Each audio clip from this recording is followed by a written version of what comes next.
سلام بینندگان عزیز، تازه های تاجیکستان و جهان را در برنامه اخباری آزادی من مومین احمدی با همکارانم پیشنهاد شما میکنیم. امروز 20 اپریل است. حالا نگاه به عنوان چندی از گزارش های برنامه. در شهر باختر آشخانه به کامی آتش رفت که به کمبیزواتان خوراک رایگان میداد. و خوبی در این بود که روزهای جمعه خدمت‌رسانی های به پول داشت و خدمت‌رسانی آنها خیلی خوب و باصفت بود. روسیه از نظامیان اوکراین در ماریوپل طلب دارند تسلیم شوند. کشورهای غربی به اوکراین سلاح وزنین و تحریم بیشتر به مسکو را وعده دادند. ساکنان وارخ در مرز قرقیزستان از حکومت راه درست، چراگاه و آب می‌خواهند.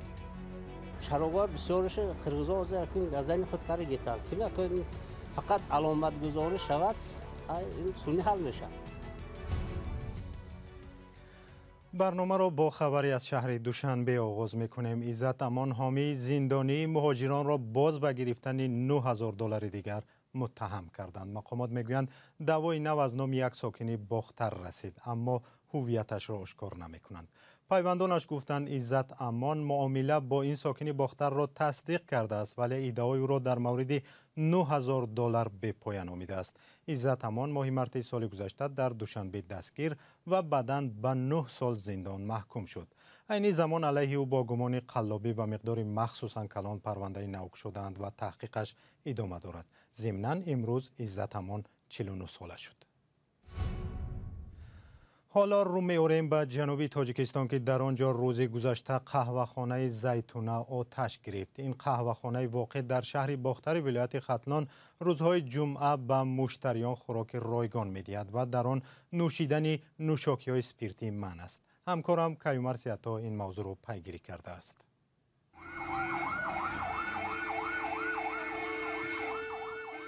سوختار در قهوه‌خانه زیتونه در شهر باختر. آتش نشان‌ها به جای حادثه رسیدند و آن را خاموش کردند.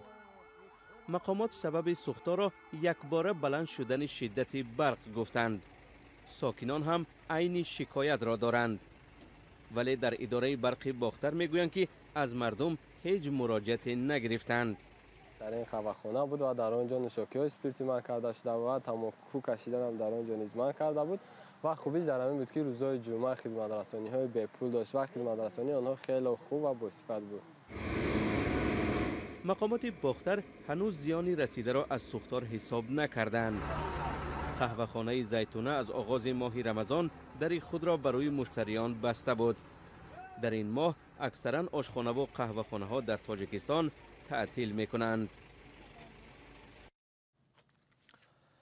شما برنامه اخباری آزادی را تماشا دارید. وزارت مدافعه روسیه برای تسلیم شدن سربازان ارتش اوکراین در ماریوپل شرطی نو گذاشته است. بر اساس این باید سربازان و افسران محاصره شده سر از امروز 20 اپریل به بیرون برآمده تسلیم شوند و پرچم‌های سفید را بالا کنند. روسیه می‌خواهد با پیروزی در ماریوپل محو کشتی پرچم بردار مسکو را در بحر سیاه جبران کند.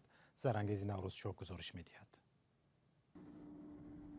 روسیه در پی غرق شدن کشتی عظیم جنگی خود در بحر سیاه حمله‌ها به اوکراین را بیشتر کرده است و ادعای مقامات روسیه کشتی مسکو در پی سوختار نابود شده است. اما مقامات اوکراین تاکید می‌کنند که کشتی را ضربه موشکی نظامیان این کشور تخریب کرد.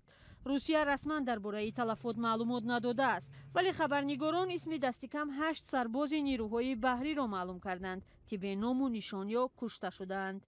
لیانید ساوین یکی از ملاحان بیدرک شده روس است. تابستان سال 2021 به خدمت رفته بود. نزدیکانش میگویند بعد از 2 ماه باید به خانه برمیگشت. به گفته این نزدیکان لیانید سربازی قراردادی نبود و نباید به جنگ برده میشد. والدان لیانید و چندین سرباز دیگری بیدرک شده با مراجعت به مقامات طلب کردند که به آنها حقیقت را بگویند. جنگ در چند منطقه اوکراین مخصوصا در شهر بندری ماریوپل ادامه دارد. این شهر زمان آباد چندین هفته باز زیر بمباران نظامیان روس قرار دارد. وزارت دفاع روسیه از مقامات اوکراین طلب کرده است که به سربازان در محاصره افتاده ماریوپل دستور تسلیم شدن را دهند. با آنها تاکید کردند که سربازان باید از ساعت 2 نصف روزی 20 اپریل مقاومت را بس کنند. مقامات اوکراین چند روز پیش اعلام کردند که سربازان در ماریوپول تا آخر می جنگند. به گفته آنها حمله های پیوسته روسیه به این منطقه مردم آسایشته را در رنج و عذاب مانده است.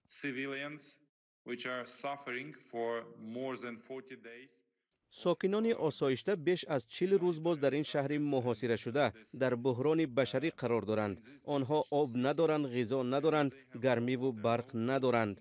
ما از همه شریکان خود دعوت میکنیم که برای پیشگیری از فلاکت‌های بیشتر این بحران یاری کنند. ادامه یافتن خرابکاری ها رسما کمک بشردوستانه را به منطقه های جنگ زده ناممکن کرده است. مطلب بعدی ما از افغانستان است. روز 19 اپریل در یک لیسه پسرانه که در محله هزاره‌های شیعه مذهبی کابل جایگیر است 3 ترکش رخ داد. طالبان گفتند حادثه را تحقیق دارند. داعش در گذشته حملات در این محله را بر دوش گرفته بود. شهلای گلخوجه گزارش می‌دهد. بر اثر چند ترکیش در یک مکتب بچگانه محله هزاره‌های شیعه مذهبی شهر کابل دست کم 6 نفر کشته و 11 کسی دیگر جراحت برداشت. در میان قربانی ها یک چند کودک هم بوده است. طبق گزارش‌های غیر رسمی تلفات بیشتر از این است. سخنگوی پلیس کابل خالد زدران گفت که ترکیش‌ها در مکتب عبدالرحیم شهید واقع در منطقه دشتی برچی کابل و در فاصله چند دقیقه به وقوع پیوستند. یک افسر امنیتی به خبرگزاری آلمانی دپا گفت که حمله ها به واسطه نورینجک ها به عمل آمدند. دو بیادرزاده نمی‌جا در مکتب است. فاصله انتحاری شد. ما برآمدیم که دفعه خبر بگیریم اینجا آمدن. در شاگردان مسئولی از راه کوچه میبرند، از راه بام خانه. بازی طرف سعی کردیم که این جمجمه از یک انتحاری اینجا شد. تا حال یگان گروه مسئولیت حمله را بر دوش نگرفته است. در گذشته مسئولیت حمله ها در منطقه دشتی برچی را گروه دهشت افکن دولت اسلامی بر عهده گرفته بود. شدتش بسیار چی بود که حتی شد در بیرون انفجار کرد. داخل مکتب هم شیشه‌های ما شکسته است، کتابخانه ما شیشه‌های شکسته، صنف‌های ما شیشه‌های شکسته. دیگه شاگردان بسیار سراسیمه شده بودند، شاگردان بسیار بر خطا شده بودند. محل حادثه رفتیم دیدیم که 4 تا 5 تا شاگردان سر در سر افتادن، در حالت نزع جان کندن بودند. بسیار جگر ما خون شدن. بعد از اینکه ما رفتیم در صنف‌های خود هدایت دادیم که دیگه شاگردای ما سراسیمه بودند که کسی از صنف‌ها از دهلیز در بیرون خود مینداختند، از دیوارا مینداختند. ماه می سال گذشته در نتیجه ترکیش در نزدیکی های همین مکتب کمش 85 کس کشته و 10 مکتب خان اکثرا دختران مجروح شدند.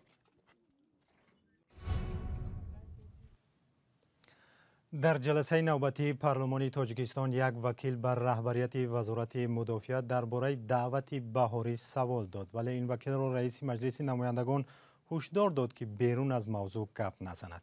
این وکیل گفت سوالی را به نماینده وزارت مدافعت داد که مردم آن را دانستن می‌خواهند. او چی سوال داد و در پارلمان چی گفتند؟ در گزارش همکارانم علیشیر ظریفی و شهلای عبدالله بشنوید. یک ماه رفته خدمت کردن.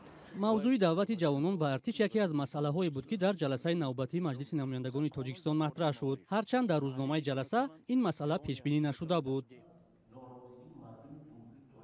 وکیل عبدالعلیم غفوروف از معاون اول وزیر دفاع پرسید که وضع جلب جوانان به ارتش چگونه است و بیش از 11 میلیون سومانی پولی که بر عوض آن شماری از جوانان از خدمت آزاد شدند کجا شد؟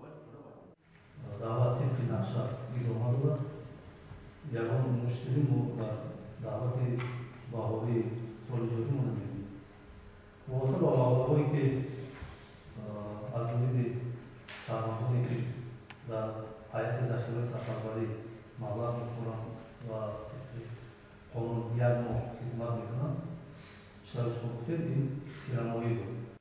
این باری اول نیست که رئیس مجلس نمایندگان از وکیلان می‌خواهد بیرون از روزنامه جلسه سوال ندهند، ولی در صحبت‌های بدون ثبت چندی از وکیلان گفتند آنها صلاحیت دارند از منصبداران اطراف دیگر مسئله‌های داغ که در روزنامه جلسه پیش بینی نشده است بپرسند.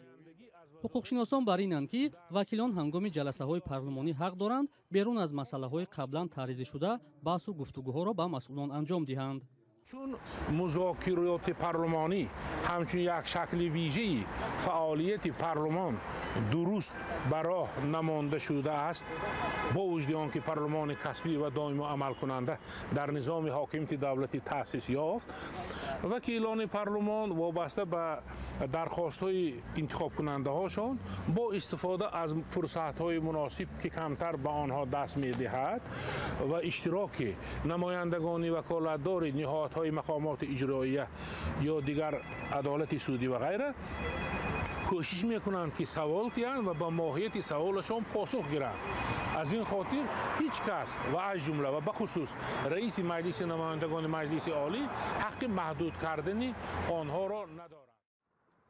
از اول ماه اپریل دعوت بهاری به صف ارتش تاجیکستان آغاز شده است و دوام بیش از 2 هفته چندین حالت شکایت از سربازشکار یا ابله رسانه‌ای گردیده است. بازداشت جوانان در کوچه و بازارها و فرستادن آنها به ارتش در تاجیکستان به یک عمل معمولی در طول سالها تبدیل گردیده است. ادامه برنامه در عرفه اولین سالگرد حوادث خونین در مرز تاجیکستان با قرقیزستان یک هیئت ایجادی رادیو آزادی به واروخ سفر کرد. در برنامه‌های آینده سلسله گزارش‌ها از این منطقه کشور پیشنهاد شما می شود. اما حالا پرسشی را منظورتان می کنیم. در روز اولی سفرشان همکاران مولا رجب یوسفی و فرزان محمدی از خود ساکنان واروخ درباره مشکلاتشان سوال کردند. اینجا جماعت واروخ شهر اسفره است. منطقه که 40,000 اهالی دارد و سالهای اخیر اطراف نام آن بحث‌ها زیاد است. قرقیزستان اینجا را جزیره قلمرو و یا انکلاو می نامد، اما تاجیکستان آن را رد می کند. امروز ما می رویم از ساکنان واروخ بپرسیم که بحث های مرزی روی زندگی آنها چه تاثیر گذاشته است.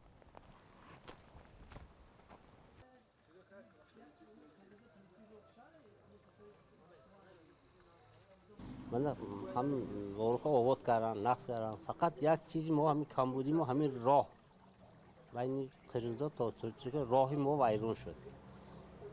سال 72 همین تنگی میگویم، تنگی مثال همین که جای تنگی واروخ رفته تنگی گفتگی. اونجا 2 تا کوپری که ما های، یک تاش کوپری که شاخ بس بود ویران شده برفت. دویمش از همین حالتی صدمه آوردن همین استاده است. این راه کوینه هم از قرقیزستان این سال 74 رنگی راه هم قرقیز بمون سال ما گم رفت و اومد راه گذاری میونان قرقیزستان برای این تاثیرات یکدیگری میرسونه. پیشنهاد شما همچنین ساکن واروخ چی است برای حل همین مسئله؟ برای حل این مسئله وابسته برای همین خلق که یکدیگر فهمی کنند. یکدیگر فهمی کرده باید زیست زندگانی رو پیش بره. خیلی چند تا ماشین‌های سانکتی زده شکستن، خیلی میترسید. خیلی بعضی گرافیکایی که میشه بی وقت تاریکی که میبینیم خیلی ترسو میگذاریم. همین سال واقعا وضعش شده، سال از سال وضع پیشا نقص بود، شرایط زور بود، آب همه میرسید، شهر به میرسید. باز ببینید که ما درختای ما همین واروخ استاده، آب خوش شده است. پرابلم واقعا او گرفتن نتونسته. به چراگاه مونده، مولا جدا از آبنده، حاضر تماما اصول حولی به حولی گشتن. من خونه میدارم، همه آدما سوال میکنند که چراگاه میشه نمیشه. چراگاه بسیارش قرقیزستان از گزین خود کار گیتن که میکنن فقط علامت گذاری شود این سونی حل میشه. مردن نشود، مثال جنگ و جنجالی بدوی نشود، پیشوا گفتن که وای حل میکنیم گفتن. فکر شما چی است؟ فکر من میگم که جنجال نشود، هیچکس مردن نشود، ما همچون دخترها و خدمت خلق کنیم. بینندگان عزیز، شکل پوره این پرسش و گزارش‌های دیگری مربوط به بحث‌های نزد مرزی تاجیکستان و قرقیزستان را می‌توانید در وبسایت رادیو آزادی زیر نشانی www.azadi.org پیدا کنید. برنامه اخباری آزادی به پایان رسید. خبر و گزارش‌های دیگر را در سامانه رادیو آزادی و در صفحه فیسبوک و یوتیوب و تلگرام ما بخوانید و تماشا کنید. خدا نگهدار.